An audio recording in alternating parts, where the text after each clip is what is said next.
আটটা খেতে সত্যিই খুব ভালো লাগবে। আর এই জায়গাটাতে আমরা আজকে ফার্স্ট টাইম পিকনিক করছি।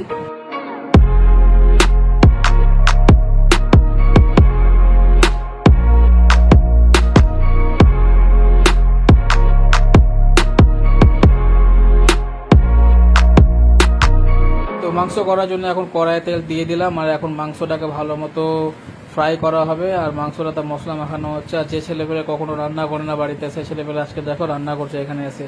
তো এর ফাঁকে হালকা করে একটু পিয়ানো বাজিয়ে নিই আমি।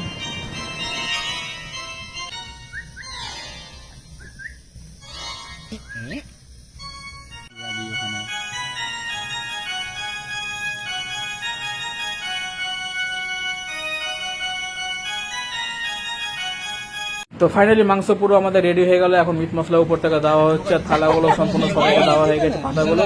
তো এখন ভাত পরিবেশন করা হবে এর মধ্যে এখন। তো চলো সবার আগে একটু করে হালকা করে ভাত নিয়ে নিই।